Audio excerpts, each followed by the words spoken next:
This is Danica Lana, Alanang Pera! So this video is all about the incentives trip namin. Una, namili muna ako ng mga damit. Siyempre, gusto ko makatipid, kaya pumunta kami ng boyfriend ko sa Cuban CDO at Valencia City para mamili sa ukay-ukay.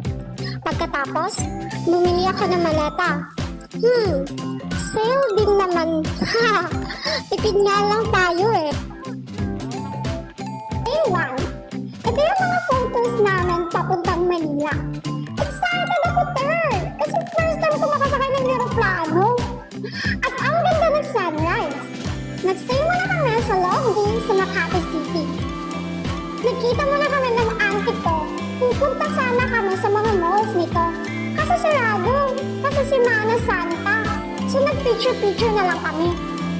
So bumalik ako sa lobby kasi mag-dinner kami ng mga taga-PYCs. Kaunti lang yung nakain ko nito kasi bago kami nagpaalam sa isa't isa ng tita ko, pumunta muna kami sa McDo. So yun, busog talaga ako.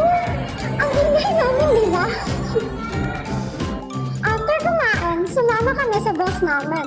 Siyempre, follow the leader. Bumalik na kami after ng gala namin. Mag-prepare pa kami for tomorrow eh. Day 2. TikTok muna bago pupunta sa naiyak. Ang cute namin dito. We're waiting for the others kasi kumakain pa sila. Pero yung mukha ko kabado kasi pupunta